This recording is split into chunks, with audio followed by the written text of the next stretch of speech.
Hey everybody, this is Saline County Hardliners coming at you again tonight. Um, we got a special guest tonight. I'm Keith Kellum, the host. Kevin Bradshaw is the co-host, and we got Chase McDowell with us tonight. And he is a candidate, Republican candidate for U.S. Congress, second district, congressional district, and run against incumbent French Hill, who's been there, I don't know how long, forever. But it's time for him to go, as far as I'm concerned. Chase is a hard-hitting Republican, conservative, a ninth generation from Arkansas. In fact, we have a little bit in common. He grew up in Louisville, Arkansas, which is where my mother's family came from. So I'm very familiar with Lafayette County and Louisville. A lot of fine, hard-working Southwest Arkansas folks down there. And Chase has been gracious enough to spend some time with us tonight and talk about his platform and talk about some national issues and where he stands and how he came about deciding to take on the big challenge of an incumbent in Arkansas, which, as we know, RPA has made it almost impossible, or not possible. They keep jacking the price up, hoping nobody will do what he's doing. But oh well, stand by to stand by. So Chase, glad to have you here tonight. Yeah, the pleasure's all mine. I appreciate it. And thank y'all so much, not only for being on here tonight, but what you're doing. Media is a kind of a double-edged sword sometimes, and I appreciate the hard work that you do. There's a lot of fallout that can happen sometimes when you stand up and you speak the truth. So I appreciate that and all the hard work that y'all are doing, for sure. Yeah.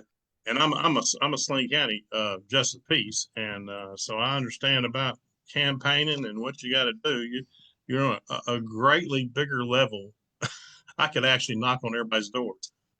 just a tad. But anyway, and I apologize. We had some technical difficulties tonight, so we're getting off a little late. So we're just going to go over a little late because we got a lot to talk about with Chase here. So Chase, tell us a little bit about yourself and how you decided to pursue this. It's a big endeavor. Well, like you said, I'm from Southwest Arkansas. I'm in a place in a part of I'm originally from a part of the state that no one knows where it's at usually. That's usually how it goes in the Southwest corner down there. But yeah, I'm a son of a truck driver. My grandfather was a mechanic, so I grew up in small business all my life. Of course, I ventured into that as well, being an adult. But one of the things that I did after I left college was I worked for a corporation that I got to travel the country and help independent pharmacies. So I'd worked in pharmacy when I was in college, and I got to help those independent pharmacies survive that big box store method, right? I wanted, healthcare to be around the corner. If you're from Southwest Arkansas, we knew, we had a doctor down there named Dr. Grimmett. You could get everything that you needed for about 20 to 50 bucks, right? And that got you taken care of, and that's what you needed. And I think healthcare, just like the classroom, when it's small and you have, your doctor's more focused on your personal healthcare, just like your teacher is when you've only got a few patients there instead of going into that cattle gap that I always call it, when you're just getting rushed in and rushed out. So I focused on that. I've helped pharmacies in around 47 states. And then I ventured off to also just helping in small businesses in general, just helping them get started, how to navigate the federal government and their state governments to grow them, right? And I'm very fortunate that most of the businesses I help, they're on to their second or third location. And that's great for the American family, but that's great for localism. If you're a true Republican, if you're a true conservative, then that's what we believe in. We believed in localized government. We believe in localized business. And we believe in the American dream, and that's what I've tried to spread across this country. Now, why did I choose to do this here at home now? Why didn't I do that from the get-go? Well, the more I traveled, the more I kept finding out, like the Arkansas Pharmacy Association, great. A lot of people look at that. They say, man, we need to copy them. We need to grow like Arkansas Pharmacy Association. They're really winning and they're really beating these folks, right? But I didn't see that with my politicians. I'm not going to lie. I'm an Arkansas man, and I'm a Razorback fan, right? And it bothers me that all the leadership comes from Louisiana. That's our sister state, but hey, we employ the most people, and I want that. I want our fighters to come from Arkansas. I want it to be strong, and I want us to lead with strength there, because we have created such great empires in this state, and I want that to continue. And I see how much that we offer the world through, our lithium production now in Southwest Arkansas, our steel production, the aluminum production that we can do in this state. There's no reasoning in my mind that we can't be the economic heartbeat for America. And I don't hear that from anyone. My opponent here, he's focused on a digital dollar. He's trying to get rid of your cash. He doesn't want you to have cash. Obviously, he doesn't like his local bank, even though he owned one and sold it. But the problem with all of this that I saw is, we have a disconnect. In the state legislature, we're trying to end cryptocurrency to where we can't take those payments, where you can still do it. You can still invest in it on the private side, right? Which is where it needs to stay. But we don't need to nationalize anything. And that's what we keep seeing with our federal delegation in Washington is they're trying to federalize everything. They want power to be in Washington, and that's not what I'm trying to do. I'm trying to instill it in the justice of the peace and the sheriff and your mayors and your city councils, your school boards. That's where these things need to be decided, not in Washington. So I'm trying to honestly put myself out of a job once I get there, to where my importance is making sure that we have national security when it comes down to that, and also that we have a strong American dollar and that our trade partnerships are fair and equal. And I want that really, really bad for our country, but I also want that for Arkansas. Majority of Arkansas, we all live under the poverty line. We shouldn't. Definitely not in a state like we have, where people work as hard as they do. And it's funny. Some of my campaign staff, I'll tell this as a little bit of a joke. They always say, "Why are you always wearing a suit? You got to connect with voters." I don't. I am the voter. I know what this is like. I try to give the respect and the dignity to this office and to the people of Arkansas that they deserve. And part of that is to look the part, make sure that when we meet with these folks, that they understand that Arkansas is not something to joke at, that we're no longer the butt of people's jokes, but we are the strength of this country. But they always joke with me with that. Hey, you got to connect with a voter. I don't need to, man. I know what it's like to set a hook on a bass. I know what it's like to kill a 12 point. And, I know what that's like. So I don't have to connect with the voter. I am the voter. And I think that's definitely separates me from someone that sold a bank for $66 million. I've had to work for everything I have. My dad and grandfather gave me one thing that I feel like is indispensable, and that's work ethic and the ability to do better. And I think that's what most Arkansans have, and that's what I want to take to Washington when I get there, for sure. We have an outrageous problem in this state right now of the people of this state, except for maybe a couple of counties, but the majority, I'd say 80% of this state are conservative, or red conservative, Republican conservatives. On the other hand, our government, especially our state government and several federal officials, are not. They're at best purples. And I remember Matt Gaetz came here to speak, and he said, "You know what? I just don't understand. You're all great people, and it's a red state. What's wrong? Why can't you get anybody in there that's going to fight? Because we have not ever, that I know of, and I'm 66. I've never seen us have a congressional candidate or senatorial that is willing to stick the old neck out, and I don't know if they're, well, I know why. I mean, we have a lot of big money in this state. We got Walmart, we got Tyson, we got a lot of corporate holdings in this, and like Northwest Arkansas, that's a center for, purple. Northwest Arkansas is purple. It's not red. So speaking of all that, Keith, I got something to show Chase real quick. So I've got a video for you. This is from Tim Cast IRL. He's one of my favorite podcasters out there. And this right here is actually, we're talking about Matt Gaetz talking on the issue. This is the exact issue right here. So hold on. Let me get this thing where everybody can see it. That way everyone's not just like wondering what's going on here. And it kind of what happens when they go to Congress, huh? So you are literally going into this, and you're going to be a brand new congressman if you get the seat. So are you pulling one from the swamp, the documentary? Yeah, I'll call it a documentary. My sound on? Sound is on. All right, can you see that? Not yet. That's it. Yeah. Can you see that? Not yet. The whole goal Did you hear that? I heard because there's a lot of people talking about, the deep state, the intelligence agencies having a lot of control, using a lot of extortion, special interest groups pulling the strings here. What's your understanding of how things really work in Washington, D.C. compared to what the average American kind of sees? Well, I think that, like, the most corrupt, like, foray into this is like freshman orientation. Because like you show up here, and I mean, imagine showing up from Northwest Arkansas, from like, Southern Mississippi, and you see the architecture of DC. They take you out to like the finest steakhouse, the best wine you've ever had, and co-located at your table are the lobbyists for the major special interests for the committees that you're interested that you want to serve on. So like I get here and they're like, oh, Gates, you want to be on the Armed Services Committee. Have you met these defense contractors? These are the key lobbyists that round up the defense money. And they put you with them from the very beginning. And you sort of get the joke that if you give your vote card to the leadership and your calendar to the lobby corps, you just kind of get enveloped into a system that's there to nurture you and protect you and keep you out of harm's way. And all it costs you is your own belief set. And I don't think that's compromise so much as selling out. Now, so that is like step one. And that catches a whole lot of the people who get here.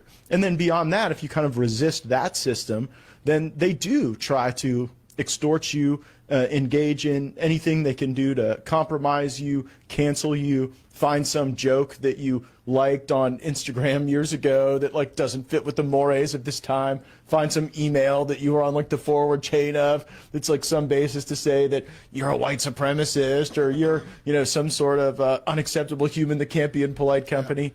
And, then if that doesn't work, it's abject destruction through the political process where there are many, many dollars lined up solely for the extermination of those who push back against the narrative. Yeah, this is detailed extensively in books like the Economic Hitman that I think are definitely.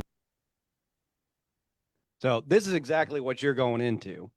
As soon as you get there, they're going to line you up with the lobbyists. They're going to say, hey, we need you to get our money and our jobs to where we want them.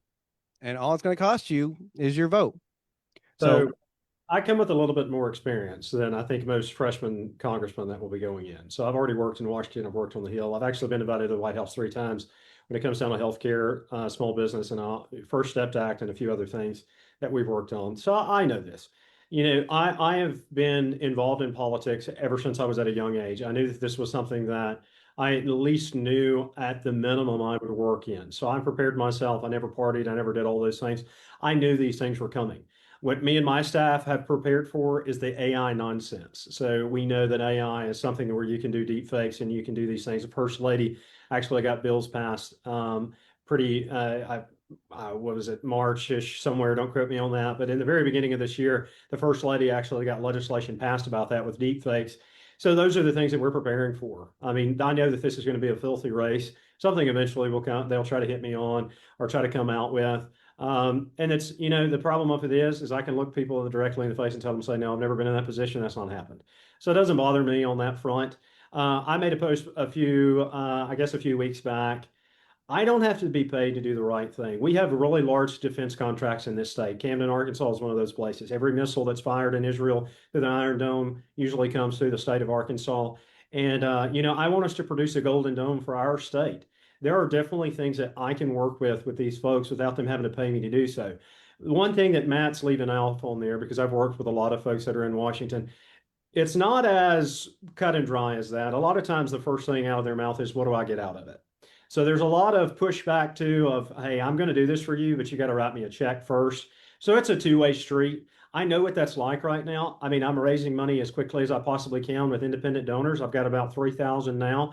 I'm trying to stay away from special interest. But my opponent's I think he's probably already raised $1 million to my, what I have right now. The problem that we have in this country is that American conservatives do not give to candidates. We don't trust them. We want to do everything we can. We share these things, but it's very important. $100, $50, those different types of things make a difference in a campaign like mine. The good thing about my state and the state of Arkansas is while our filing fee is $30,000 for me to file, which is absolutely ridiculous. It's the highest in the country by far. At least I can buy media for that for about a month. So we do have some benefits in our great state. when it comes down to campaigning, we have a lot of great benefits, but we have when it comes down on that. So as much as the establishment is pushing me out, they're doing everything they can. They moved the primary. I had already decided I was going to run, and then the governor signs into law, we're moving the primary from May to March.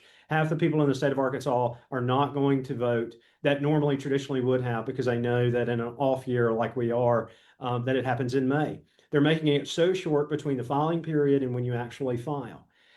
So I understand this, and I know that the establishment doesn't like me, but there's really no reason that they shouldn't. I'm doing exactly what I can for the American family.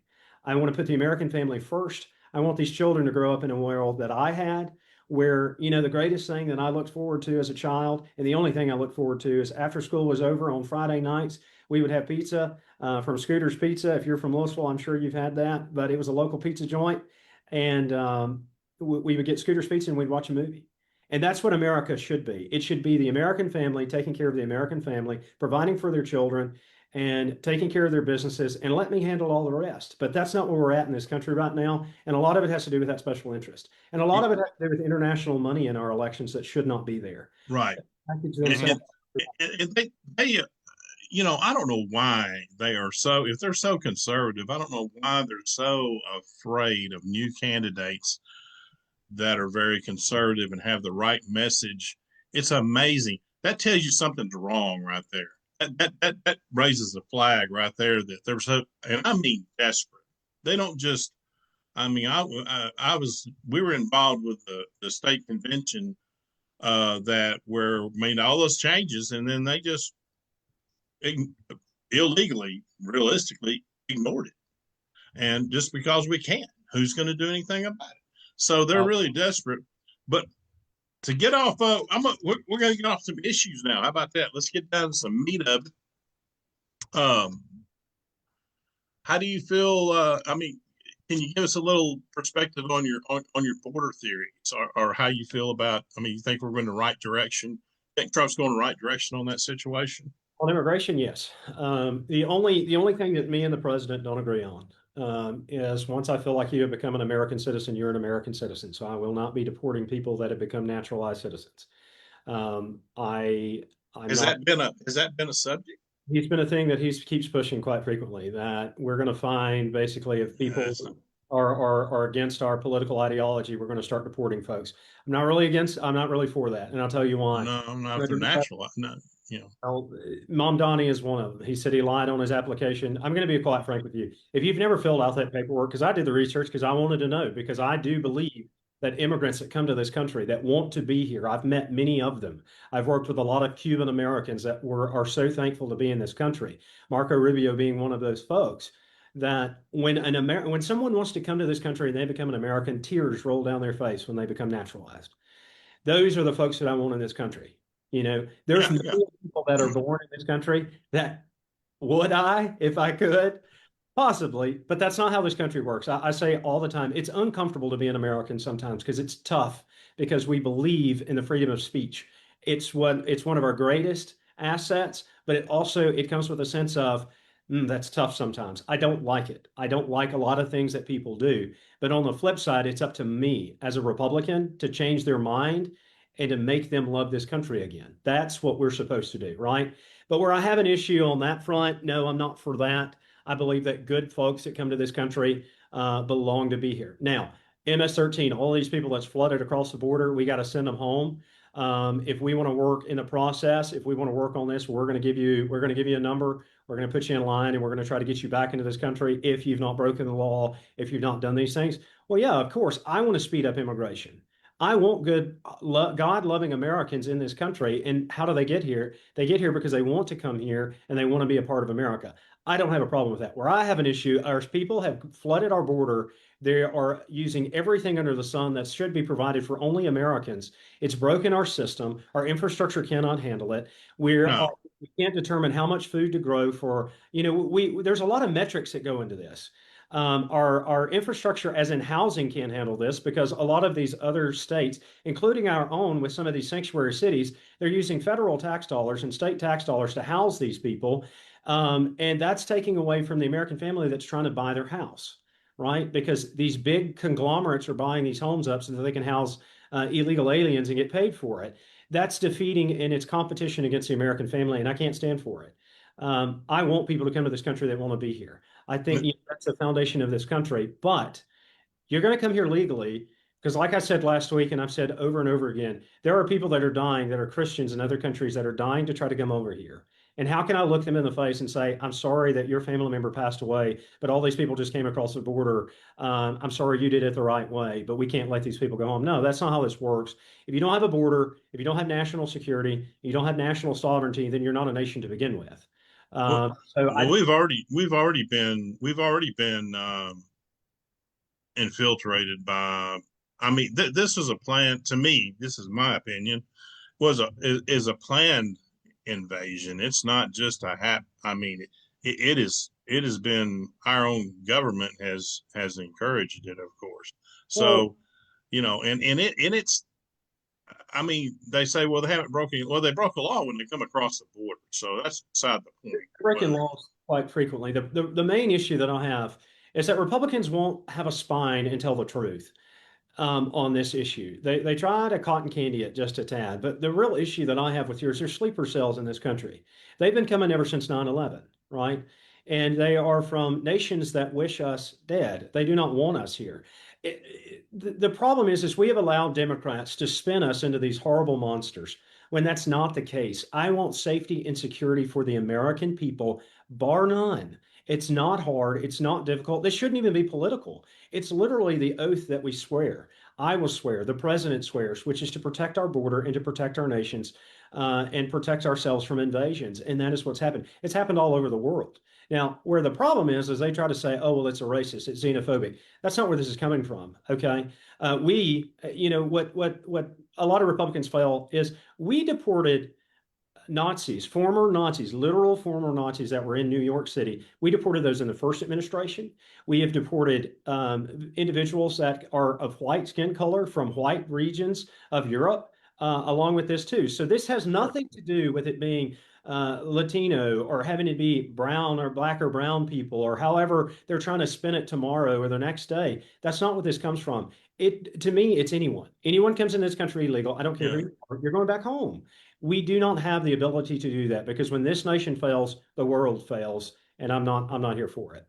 Yeah, and I unfortunately something any time something could come up, as many people have come across illegally. 9/11 was an inside job of terrorists, and I think where we're at now it is 100 times worse than we were in 01 as far as illegals being here and could plan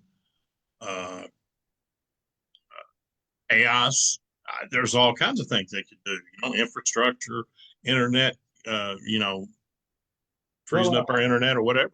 Our own state tries to hide the fact that we've had so many Chinese nationalists that have been arrested that's worked at the University of Arkansas and different places that have sold our agricultural secrets. They've sold our technology. They've done these things in our state, just tries to be extremely quiet about it, but they're here at home. And the problem that I have with that is, we put the research and development in that, and then that technology is stolen. The Chinese don't create anything new. They just take it from somebody else. Absolutely. Yeah. And the American mind, the American student, when you do that, well, what's the benefit? It's a degradation of society that's happening because our government fails to act. It's not. I tell everybody these are not hard fixes; these are simple fixes. No one wants to stand up and do it. Right. Unfortunately, that goes back to exactly what you're talking about. That's campaign cash you're talking about. If I fix that problem, I can't raise money. And I'm not labor too. They like that too. I tell everybody I love America too much. I do. I put her first. It's sacrificing my personal lives, relationships, whatever. America comes first. I've always picked that America is my mistress. It's just where I am. I love her that much that I want to make sure that she's taken care of, that we provide this nation for the next generation. My generation inherited a bad America when you're talking about those who graduated in 2012 forward, right? We inherited the Obama America and we built it back up again in the first Trump administration. We're building it back up again. I want my children, my future children, my future grandchildren to never have to go through that. I want it to always be that linear movement forward. Like you said, we were talking when we spoke earlier before the show. I believe, if I'm not mistaken, you were saying your family, like mine, had been here for and Kevin's been here for many hundreds of years, and the beginning, and have shed a lot of blood. I've got I've got Revolutionary War ancestors and Civil War and World War II. My father was a tail gunner on a bomber.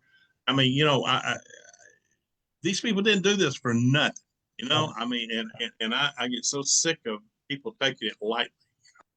Yeah, I mean, anytime America has needed someone, a McDowell's been there, and that's from the Revolution, so Civil War, World War II, World War One. We've always had a McDowell there that's been at her side, and I want to continue that.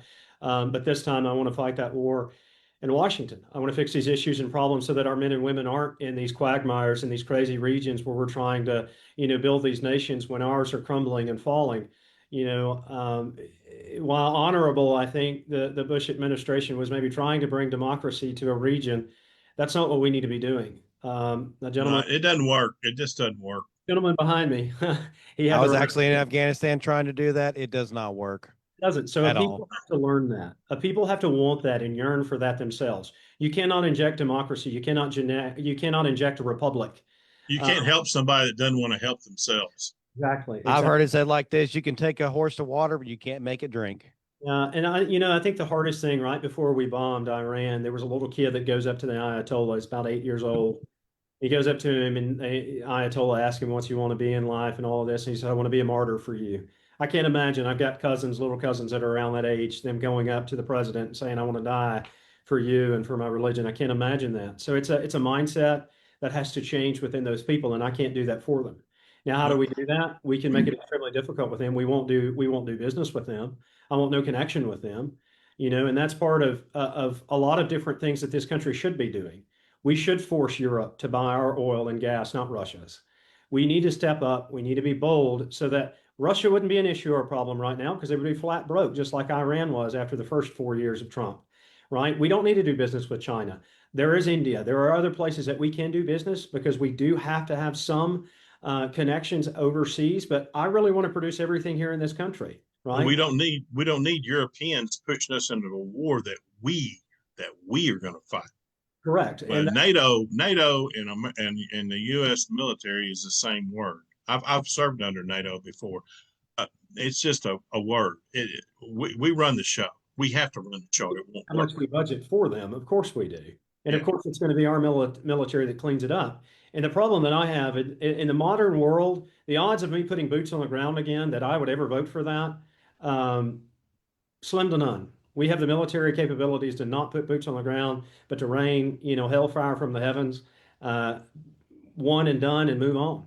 And I was for what he did of the nuclear facilities but I'm not for boots on the ground in Iran, or I'm not for continuing it or anything like that.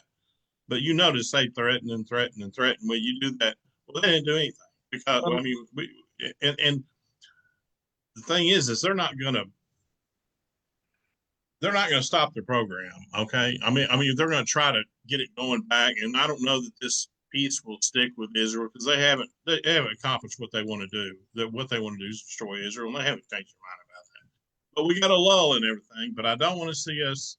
I think if Iran has nuclear weapons, we're in trouble because they, Russia, China, America, as much as dictators they are, they're not totally, crazy. But these people want to die. They don't mind nuking half the world and dying with it. I personally, my personal opinion, and this is just my personal opinion, I have no connection with the White House, to talk about these things. But my personal opinion is this was also a message to Russia and China. If you notice their posturing that they had off the coast of Japan and Taiwan and in the region, they backed off. I think they understood, okay, they're not lying about their weapons. We might be lying about ours, but they're not lying about ours. I think it was a message to... And their influence in South Korea, China's in their back pocket kind of right now. So that's, I think it was a message to what I'm quote unquote the new Axis powers, that the American government is not to be messed with, and that the previous 4 years with the Biden administration were not the same. That Trump, the one thing that people always, they fan the flames and say that Trump's a warmonger and he's always trying to kill people. Whatnot. I will say this about the president. The president has every ability to do that, and he's chosen every pinpoint strike has been something that I would say has been the best operations that our American military has ever done. Now, I'm not saying that's the president. I think that's our military personnel, right? I think that our military personnel have precision. He's just asked and requested. But he lets them do what they need to do. Right. Right. To me, presidents like Biden, he wants to interfere, like Afghanistan, the withdrawal of Afghanistan. I don't know this for a bit of fact. They say the generals told him not to do it that way, and well, I don't know if he or somebody, because I don't know that he knew what was going on still, but that was a travesty. A private first class knows not to do an operation like that. Well, if you even look at the Obama years, right, all of the drone strikes and how messy they were, but our drone strikes, on the Republican side, who are supposed to be the bloodthirsty, folks, our drone strikes are precision. We only take out the people that are necessary. And I think that's a difference between this president and what we've had in quite a while. He does everything possible, and that's why I respect him. He does everything possible diplomatically. He really does. He reaches out. I mean, how long did he tell Iran, "Hey, stop what you're doing, stop what you're doing"? Now, look, I've had enough. And when he had enough, it was the end. And I like that he followed through on this. This was necessary. It was great to show the world we are still number one. Because they don't understand paper tigers. They don't. They will eat you up. That's right. That's right. And I think what we came to find out is China potentially is a paper tiger. I think that they're just not ready to strike just quite yet. I think they were intimidated by how far we could fire our missiles from a submarine and be that far away. I think that bothered them quite. Now that would be, God help us, that would be an ugly situation, and hopefully something we can avoid with him. I don't know. I believe really, if say not Biden but Harris had became president, we'd be in a major war right now. Well, I think we would. I think people don't understand when they speak against this. They don't understand the law of averages. This is the first time we've had this many superpowers on the planet at one time. And that usually happens what usually happens in that situation is the sandbox gets too small. And when the sandbox gets too small, someone's got to push somebody out. They thought that we were weak enough to have that happen. They thought that this was the strike time, and it's not. That's where I think these tariffs are very important, that he is utilizing. We're fighting them on multiple different angles, because the thing is, point blank, if people don't have money, they're done. It doesn't matter. War costs a lot of money. If all of our enemies out financially, then they don't become a problem. And, they're getting closer and closer in GDP to us. They're getting closer and closer on their economy, but their workforce is old. It's antiquated. They don't have the people to follow up with. We're running into that same issue here in this country, but they're in a far worse situation than we are here. So China is definitely an issue that I keep always on the forefront of every day, because I'm trying to beat them. The establishment, because we're in the critical times right now with them. We are in critical times for this decade. In this decade, something could go wrong very quickly and very badly. So it's something you got to really handle the right way, or it could spiral quick. Absolutely. And the establishment tried to steal Ronald Reagan from me, but they're not going to have him. I'm keeping him in my corner, and I treat China as he did Russia. China is the great evil empire right now, and we have to do everything in our ability, financially, educating our children, preparing this country to take them out. And what I mean by that is not with missiles, not with bullets, but making sure that our people are proud to be Americans again. It really hurts me that this next generation, they polled them. They got about 22% of them actually love America. And we've got to change that. And I think we change that when we get away from all of this. I said it last week, and I've said it many times, okay? A lot of those folks in Washington, they're there to get their SAG card and get an Oscar, I feel like. Nothing's being done. It's all rhetoric. It's all nonsense. And I try to stay below that. I'm a type of guy, because I've worked in the private sector for so long. Where's the issue? Where's the solution? Fix it, move on, right? And I think that what we are able to do now, because we've got really good Republicans, Nancy Mace, some of these folks that are elected now, we can take that and say, hey, we've tried to do it, and we'll utilize media like you and everybody else, and we will turn folks against these bad folks, the uniparty system, and get them out of office, or force it so hot, get it so hot underneath their feet that they have to vote our way.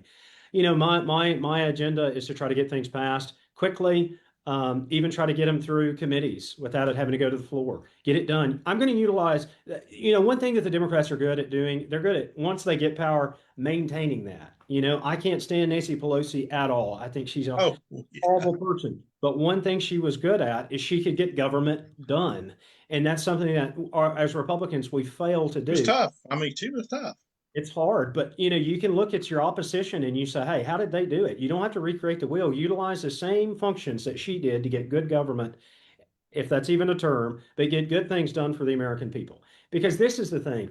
Government doesn't fix problems. The American people do. That's why I need these interest rates to come down. The president's right. Interest rates have to come down. We've got to get that so that small businesses and folks can buy homes and buy cars. You know, it's one of those situations where if I could just say, hey, no more taxes for about 5 years, we would come back and the American people would say, I don't need the government. The government's in my way, right? And I love that about the American spirit, is because Americans want more out of life than what the government can give them. But we're slowly losing that. In this next generation, we have to inject that back in them, that you want the house, you want the car. New studies are out that these new generation, they don't even want a car. Man, yeah, you can lose it all in a generation. You can lose the whole country in one generation. You know, yeah. Well, over a couple of generations. But you know, the ideas of a younger generation, if they don't catch on to what we've been about for all these years, you know, there's not light at the end of the tunnel. But I was going to hit with you on what's your Ukraine take about whether we should help them in their war they're not going to win. In my opinion, you know. This is a question that I have for you and I have for everybody. When have we ever given weapons to someone and it worked out in our favor, that we didn't have to clean it up? Right. And that's just a situation that I feel. I'm afraid we're heading that way again. You know, right now, I don't know. Time will tell. You know, the funny thing about news right now is, hey, if you're not interested, every day it changes, because every day something new pops up. Well, this is the thing. You got to know the history for the Ukraine, first of all. We asked them to be a part of NATO in the very beginning. HW did, right? So we tried to give them everything that we could to let them assimilate way back in the day before they became a nation. And then he said, hey, I want you to buy oil from us. They didn't do it. They buy it from Russia. Everybody buys oil from Russia. The problem that I have in this situation, number one, you know, maybe if they replaced Vladimir Zelensky, I probably would feel a little bit differently. Okay. But I had a rub with him when he was sitting, and I'm not going to quote it. He was not in this country, but I think he was at a UN, either he was at a UN meeting or a European Union. He was at a meeting somewhere. I can find the information, or y'all can, on that, because I don't remember exactly where he was, because this was right in the beginning of the war. But he says two things throughout this whole conflict that has rubbed me wrong. The first one being at that event where he says that it's going to take American sons and daughters to win this war. I don't know who you are, but you're not the president of this nation. You're not the Congress, and you will not tell me that my sons and daughters will die for your war. It's not going to happen. So that was the first rub. And then he sits in the Oval Office and he says, oh, well, you have the protection of an ocean. No, we don't. Alaska and Russia are very close together. We do not have a vast ocean that separates us. I know the sovereignty of our nation, and I know that we can protect it. But I don't need another world leader coming in the Oval Office or speaking on the behalf of the American government or the American people. I don't know how he overgrew himself. He was a comedian before he got there, and that's the only thing I can chalk this up. An actor, yeah. You were an actor and a comedian, and that's where I'm gonna say about that. He's making a lot of money. Is what he's doing. Well, I think he's the greatest panhandler that's ever been. You know, and do I feel for the people of Ukraine? Yes, I do. They have had a horrible government ever since the beginning of their nation. They have had a horrible situation when it comes down to that. And it doesn't mean that I think that Russia is better. I think you've got two bad sides of a situation there that I have no desire to enter. I have no desire to send my American soldiers to do that. We have our own problems here. And the only conflict that I see out of that is a war with Russia that I'm not interested in. I'm not interested in a war with Russia. I think that the president will be more than capable to handle this situation, and I will stand behind him fully in this. But the odds of me ever voting my boys and girls over there to die, I don't know. He's going to have to sell that one to me. There's a lot of them. There's a lot of them up there in Washington that want to see it happen. You got your I know Lindsey they run Grahams. around. They run You around. even have one of our senators that kind of leans that way. Senator Cotton kind of likes to delve into that. He's a really pro-Ukraine guy, and I'm really disappointed in that because I like a lot about him lots of times, but I totally disagreed with him when he thinks we need to go knee deep into this war. Well, all of our Arkansas delegation run around with the Ukrainian American flag on their lapel, and I can tell you this: the only flag you'll ever see on my lapel is the American flag, and that there's a lot of people that served in that chamber that if we dug them up and they saw that, they would lose it because they should.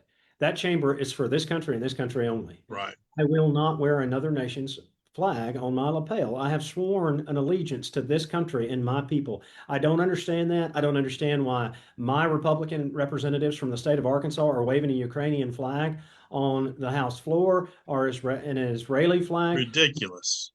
Wave the American flag in our chamber. I do not understand that. And some people might think, well, that's a small thing. Small things equal big things.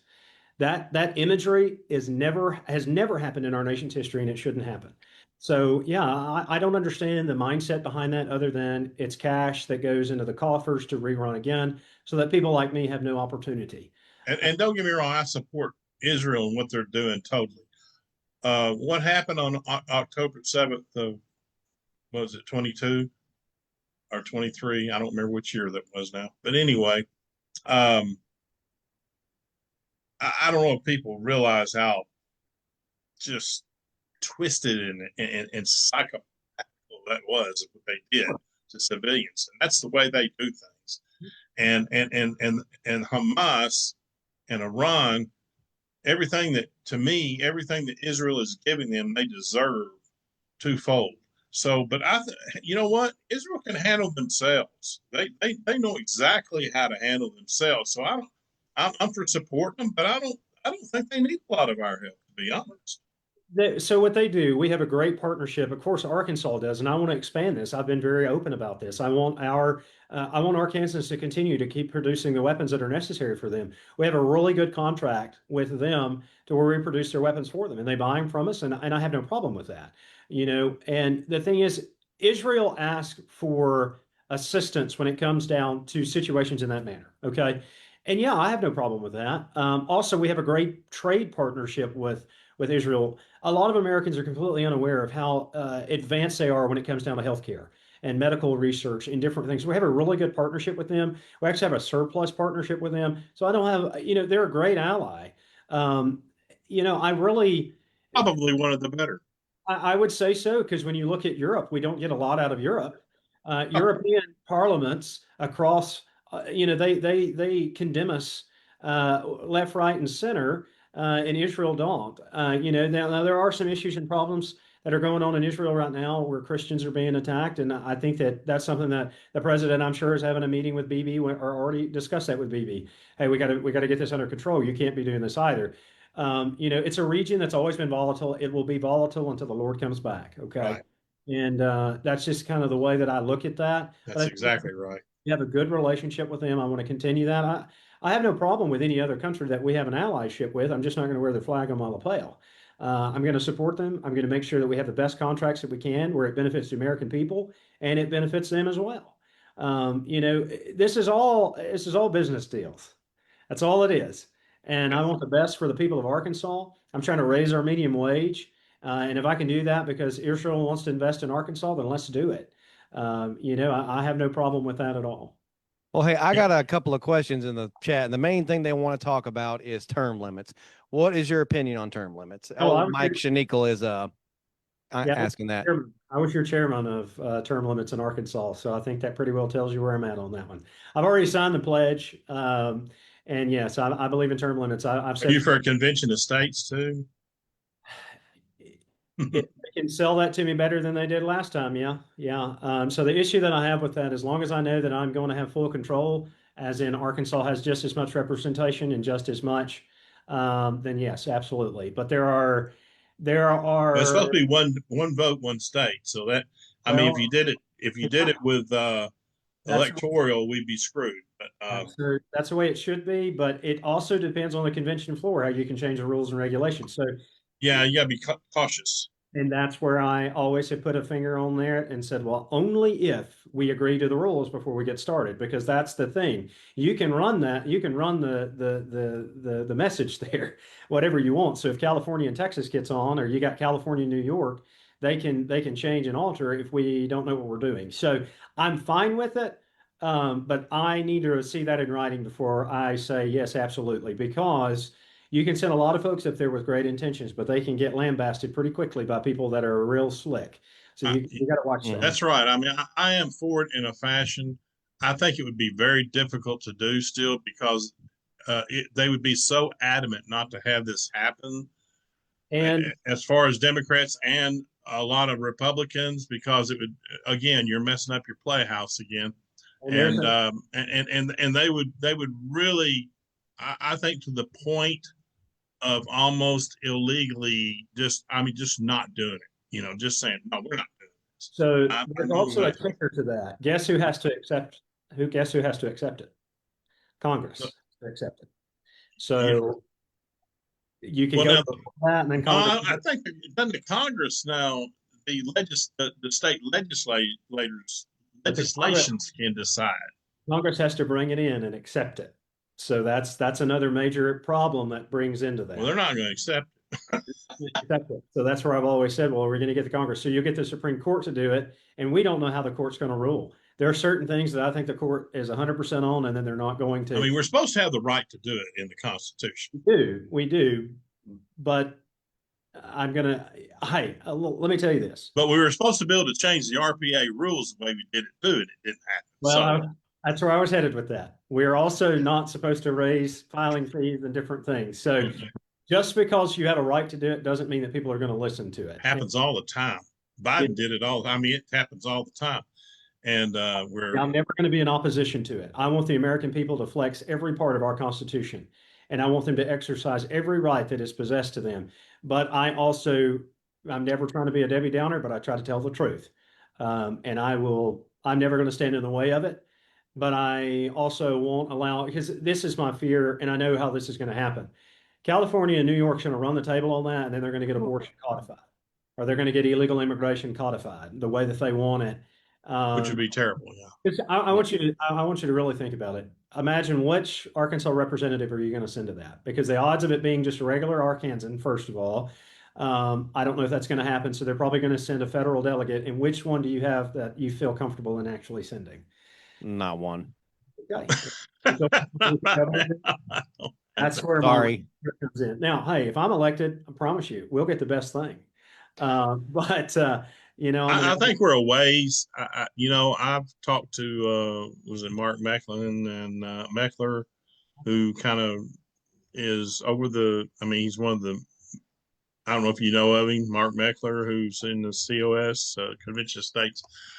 I spoke with him this year at a lunch and one-on-one, and he thinks it can be done, but he knows well enough that if it does happen, it's a ways down the road. It's a big chunk to bite off. Right. Well, go ahead.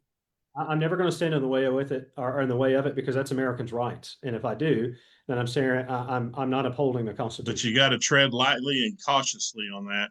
Because people are afraid of backfiring on you. Yeah. I'll be heavily advising to make sure we get what we need out of this. Because the things we're doing right now, a lot of the things that Trump's doing, the positive things that we like and we love, and we're kind of relaxed back here going, oh man, we're liking what's happening with the border. We're liking this and liking that. Well, in 28, if the Democrats were to get back in there, that would all change right back to the way it was. Yeah. Mm-hmm. All right, so I got a couple more questions from the chat before we get off on another rabbit hole. So we got old Johnny Reed here asking, since we're talking about the Convention of State, this is something that would probably come up, is what do you think about the repealing of the 17th Amendment? You'll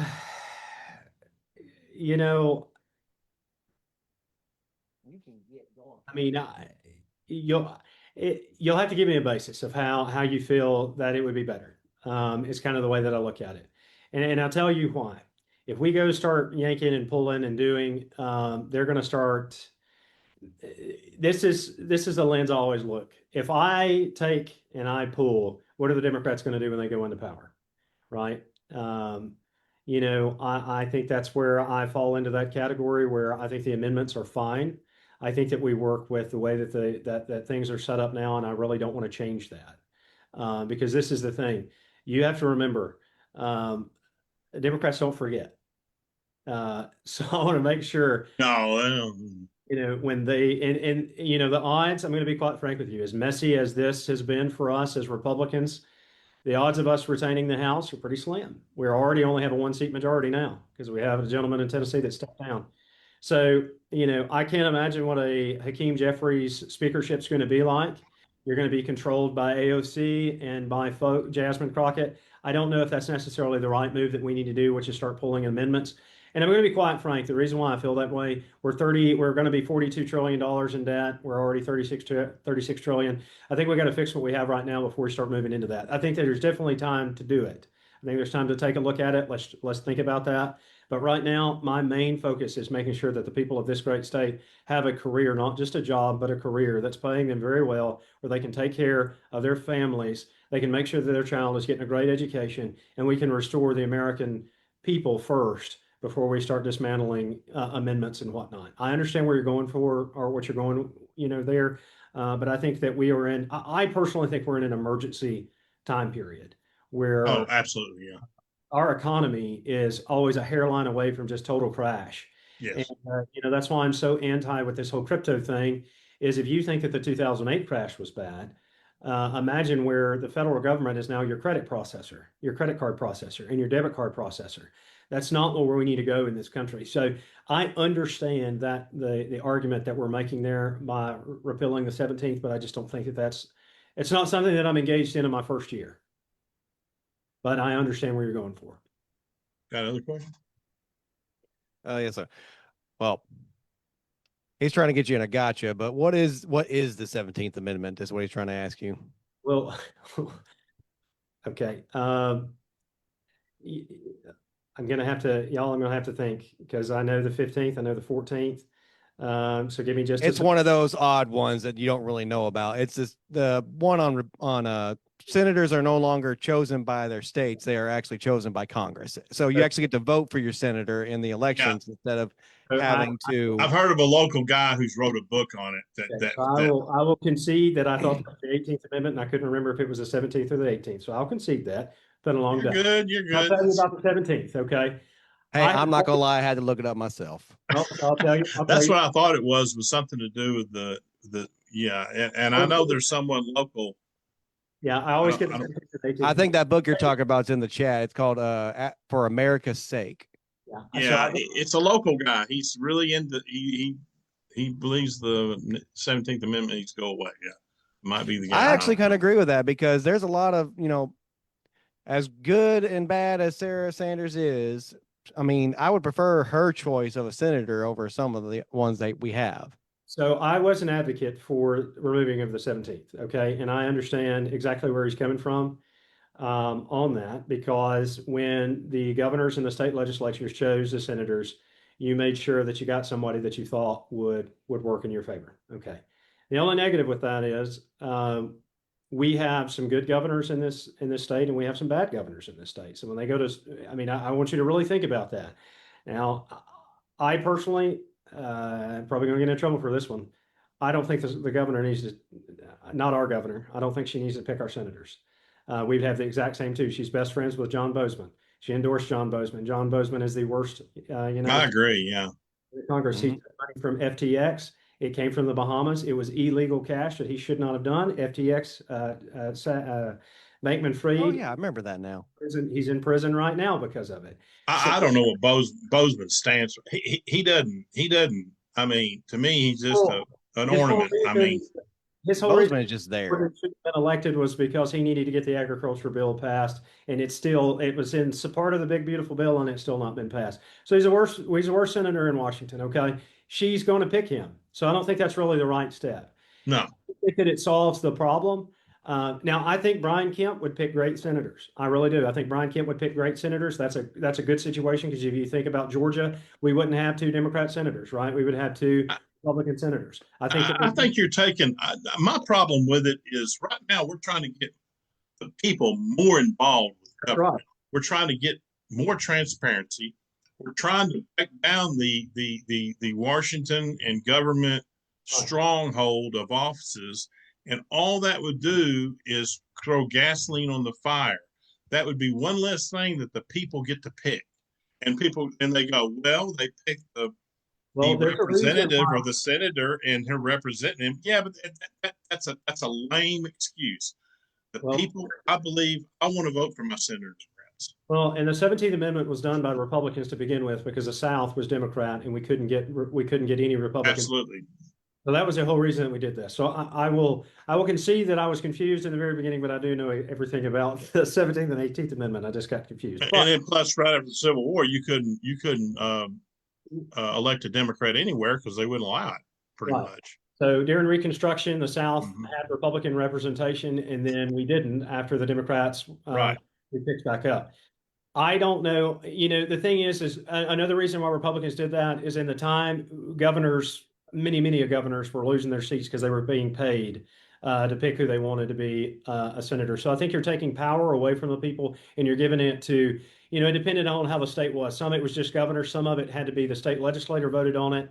And then it went to the governor and then they approved it. So it depends on how some states did it. But I will say this, you're then buying offices, which kind of the same thing we're doing now when you're talking about special interest, but at least with this case, it's and also that's what they did. Basically, that's what the RPA did a couple of years ago right now you have kind of a musical chairs with the executive officials of Arkansas. You got them where, you can make a living, you can make a career out of starting out at land commissioner and ending up governor because they'll swap around these offices, okay, you're going to be lieutenant governor this time and I'll be secretary of state next time after 8 years. Well, you can ring around the rosy and it's like a club, and that's a bunch of BS. Well, that happened in 2022. So, I don't remember how many people were running for lieutenant governor, and then they had both decided they were running for governor. So I think it was Tim Griffin and Rutledge were going to run. It's like they go have a meeting somewhere. Okay, who's running out of these 8 people? Who's running for what? Nobody else is invited. We're going to keep everybody out of here. Whatever we have to do, we're going to keep all the other candidates out that are just plain old people. Well, that flag, I don't want to see flying. Yeah. Well, and then what they did is they took the money that they were raised to run for governor, and then they piggybacked on. And then she ran for lieutenant governor, which was Tim Griffin's original position, and then he ran for her position. They both endorsed one another. So we know the game, and it's a racket. I don't know if that necessarily is going to help us at all when we go to choose senators. Murkowski is going to stay in Alaska, for instance. The governor there is going to continue to keep electing her and picking her.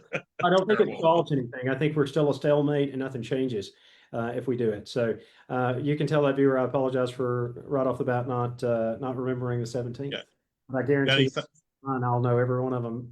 You got any other questions from folks before I'm looking through. Hello? You guys there? Yeah. Oh, I just went really quiet real quick and that scared me for a second. Before we go, we're going to do one more topic on it, but I'm going to see what folks want to ask you, of course. Well, chat, go ahead and throw out some questions for us if you got some last minute. Okay. What I want to touch on now, we pretty well we've hit a lot of the national situation, which is, you'd be heavily involved in as a congressman. I want to hear, maybe we hear. One more quick. I got one more question. Okay, go ahead. Sorry. It's old Johnny Reed again. So he's asking about property taxes. Yeah. And what your opinion on that is, which personally, that's going to be at a state issue. They can do something about it nationally, but it's really it's going to be more at the state legislature. Yeah, I think the president, I don't know where he's going with that one because I'm going to tell you the state of Texas is completely happy with that. Let me tell you, I understand a lot of people don't like property tax, but I will say this, as someone that's built himself out and have climbed the ladder financially, I can tell you this, it benefits me better to pay property tax than it is for me to pay personal income tax. And I'll tell you why. I would much rather get rid of the personal income tax in the state of Arkansas and pay a higher property tax, because that money is more accessible to me through the year and I can spend it in the economy. States live and die off property tax. We don't have a federal property tax, but I don't know how else you would like to fund your schools in that situation, or your police department, or your fire department. I don't like income tax at all. I actually I'm going to tell you, I would love to get rid of a federal income tax and go to a sales tax, but not everybody's for that. But I don't like income tax. It is a punishment for working, and I don't understand why working class people have to pay that. So, property tax for me. Now, I like other states. I think that Arkansas and if I win this thing, I'm going to sit down with the governor and say, hey, look, this is a really good deal for you. Why don't you offer that once they're retired and you're only on Social Security, you don't have to pay property tax any longer. So you pay it the whole time that you're not, while you're working, you're paying property tax, and then when you retire, you don't have to pay it anymore, and that land does become yours. We actually have a guy running for state representative we've had on. And I think that's how you, that's interested in that type of stuff, And I tell you why I support that method, because traditionally I would say, well, no, that's not fair. But the reason I say that, your resources that you are utilizing as a retiree, you don't have kids in school. You might have grandkids in school, but you don't have kids in school, and that's a large expenditure for local communities. So you've paid all those years for the roadways and the police department and whatnot. So yeah, I think it's a great idea to let's eliminate it for those that are retired. But that's how states make their money. And unfortunately, as much as I don't like it, taxes are necessary. They need to be as small as possible. But I think that property tax is better I personally prefer property tax over an income tax. What do you think about the fact that since someone could just come here from some random state, buy property, and when they retire, they just not pay taxes? What do you think about something like that? Would you think there needs to be a limit on that? Like you have to at least live in the state for 20 years or something? Because the thing is, we have a lot of people that immigrate to our state, and that's how we actually live and die off of. They are now buying products, from your restaurants, your local communities.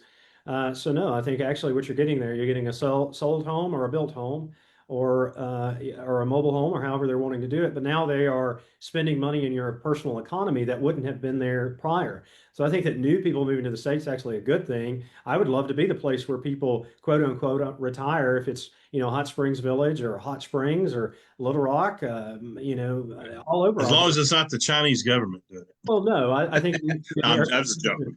By far, but I think that's actually good for local economies. I mean, I think that's how you keep little restaurants going, and you keep, your hairdressers and all of your local pharmacies and folks. I think that's how you keep them alive, is by bringing new blood in. But when they come, I hope they're conservative when they move here. Yeah. Don't leave your liberal state and bring your stuff with you.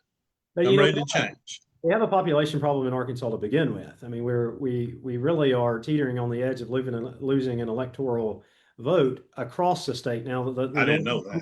Well, the northwest corner has grown in Pulaski County. My district has grown, but other parts of the state are shrinking. I mean, our farmers are drying up, so that's a lot of our Mississippi Delta area is drying up. So I think it's good to have new folks move in. I just want them to be conservative when they get here, or if they're not, they can be conservative once they get here. You got any more questions there? I don't have a lot of other questions on here, so if y'all want to move on, I'll tell you what, I was wanting to hit on real quick before we go. What are some of your desires to see happen within our state? Yeah. So one of the main focuses I want, we've got the new steel plant. We have the lithium production in the southwest corner. Of course, we produce most of the minerals for aluminum. I want to take some of those battery plants that aren't built yet in South Carolina, and I want to build them right here in Arkansas. So I want to build them in my district. I think that's a happy medium. It's 3 hours in both directions to get the materials necessary. Yeah. So, I mean, I'm not a wind guy, and I'm not for the wind deal going on.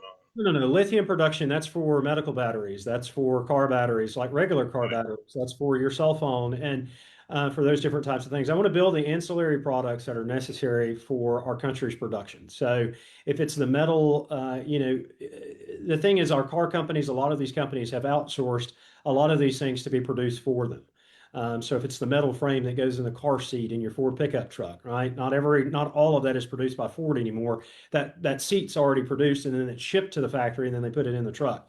Those are the types of things I want to do in Arkansas, right? I want to expand vocational endeavors in our state. So that's our welders and our truck drivers and those different types of avenues. And I want to see that growth and development. But the thing with the lithium, that's going to happen regardless if you believe in electric cars or not. I mean, batteries, because they're a better battery. So that's what we're going to do. I would like to produce those here. I think it's kind of a false. I think lithium. I think electric cars with the lithium batteries is a little bit of a disillusion that it's as far as green. I mean, because I'm not. It's no, kinda I know you're not, but I'm just saying that a lot of people will say, but it's not really an answer. I don't think it's green at all. But as long as Elon wants to keep producing them for those Teslas, Arkansas is going to be the hands that builds them. Is the way I look at it. I mean, but it's not just that; it's for medical equipment. You're talking about pacemakers and different things like that. They utilize that, but also lithium's used in medical. I mean, it's actual prescription too. So, I mean, there's a medical grade, and we have that. I mean, ours is the richest that we have. Pretty well that they've found. So we want to utilize that. I want to build that out. I want to make sure that our jobs, I mean, I'm trying to move our median wage up to the national average. We're nowhere near that. But I would love to see that our median wage, I mean, I'd love to see Americans and Arkansans making, $60,000, $70,000, $80,000 a year and have a career, not just a job. I hate just hearing the word job. I want someone to have a career, something they're proud of. Right. They slip their boots on every morning and say, man, I make that and I'm proud of it. Well, I hate to say it, we're getting near the end here, and I want to, Kevin, you want to promote we want Arkansas First News. I want everybody to tune into that.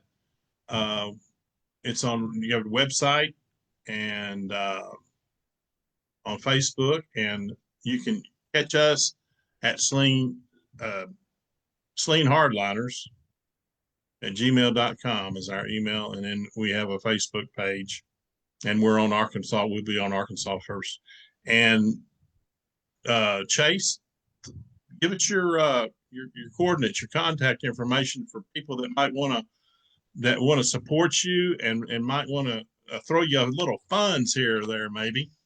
Yeah. So it's going to be McDowell for Arkansas is my webpage. Hold up real quick. I'll pull it up for you.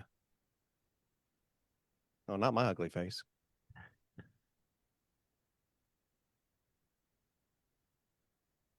Click on that one. There we go. All right, you got McDowell for Arkansas. Yeah, so it's going to be McDowell for Arkansas. And that's pretty well, you're going to see a new tab there over the next week or so. It should probably be in the next little bit. That's going to be my legislative agenda. So these are the bills I've already drafted. Right. Of course, those are drafted to where, I'm saving the American taxpayer quite a bit of money. Also, you can go to my Facebook page, which is McDowell for Arkansas. That should be my donation page. I always feel like a car salesman when I ask this, but it's just part of it, right? Campaigns live and die off funds. Absolutely. And it's one of those things where I have to get, when it comes down to that, I'm proud of the 3,000 donors that have already donated to my campaign. My average is somewhere around $100 to $250 per person that's donated to my campaign. We're trying to hit a goal of around $500,000 to $1 million before this thing kicks off, before it's finished, before the March 3rd primary. It's very important. Now, all of that money goes straight to the campaign. It's going to be for advertisement and radio. For those that are not connected in, that really have no clue, unfortunately, that's still how things work in this country. I've got to be on the radio. I've got to do radio advertisement and television. And it's neat. I'm very transparent with how we do our things here in the state, how I run my campaign. Pretty well, if a question's asked of me, I deliver it. Even if I stumble, I'm going to get you an answer, right? And I think that what we have to focus on in our state is we've got to get one person in the door, and I'm that guy. We need one person in the door. And I'm going to run for the most important, what I would say the most important congressional office in our state, which is our economic, economic core here. And I'm trying to change that for everybody, all 3 million plus people that's in the state of Arkansas. Just give me the opportunity. I appreciate you coming on. I really do. And spending time with us in this late night. Yeah. And if you don't mind, maybe we can follow up with you later on when things get really going in the campaign. We're just kind of getting at the beginning now, but we're going to have a lot of action going on later on. Maybe we can follow up with you on how things are going and how, just as the world changes every day, Absolutely. But I appreciate you coming on. Yeah, and I plan on having a real town hall, not a telephone town hall, none of that nonsense that others do, but I plan on having an actual real town hall next month where people can Good. the questions right on the nose there. So we plan on doing that. We'll keep y'all informed on that as well. So we greatly appreciate you, and I thank y'all so much for having me on. Well, thank you. You've been great. You've been really good insight on where you're going with all this, and hopefully a lot of people will jump on. I know a lot of people want a more conservative candidate running, in our Congress that we have not been able to ever get that I can remember. So, Chase, been great. You have a good night. Everybody else in Saline County, we are out. Appreciate you. Thank you. Good night, everybody.